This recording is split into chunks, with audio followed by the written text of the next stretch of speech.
Guys, nilikuwa nataka tujiwekee sisi kama wananchi, tujiwekee kwamba tarehe 29 tutakapochukua nchi, kwa sababu tarehe 29 Watanzania wanachukua nchi yao na wataanza kuiendesha nchi yao wanavyotaka. Wahuni na mafisadi muda wao umeisha. Watanzania wanachukua nchi yao tarehe 29. Sasa nilikuwa nataka sisi kama nchi tujiwekee tarehe 29 Oktoba tutakapochukua nchi, kama kesho yake tutakuwa na maiti hata moja ya kuzika, kama kuna Mtanzania hata mmoja atakayeuawa na CCM tarehe 29, lazima tumzike na chama cha CCM. Kama CCM itaua mwananchi hata mmoja kwa kudai haki hiyo tarehe 29 Oktoba, tuhakikishe huyo mwananchi anaondoka na chama cha CCM.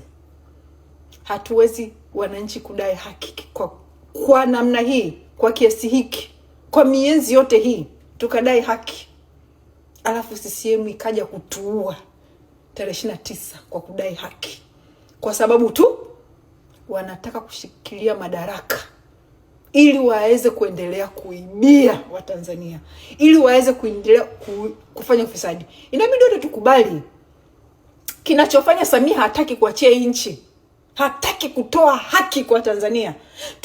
Tunanyimwa haki kwa sababu tu wanataka kujilimbikizia mali.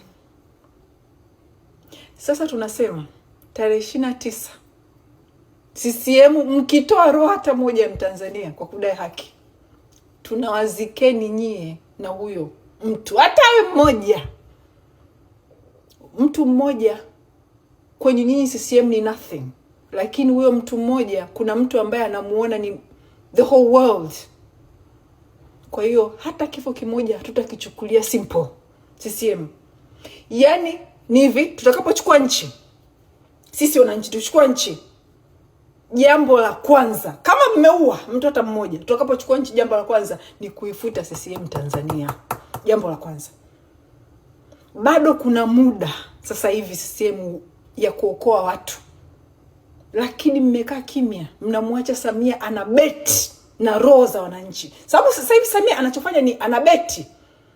Watanzania huwa mnapenda kubeti, lakini mnabeti na hela. Samia anabeti na roho zenu tarehe 29. Anasubiri aone kweli mtaandamana au mtamwacha ashikilie nchi kinguvu, kihuni.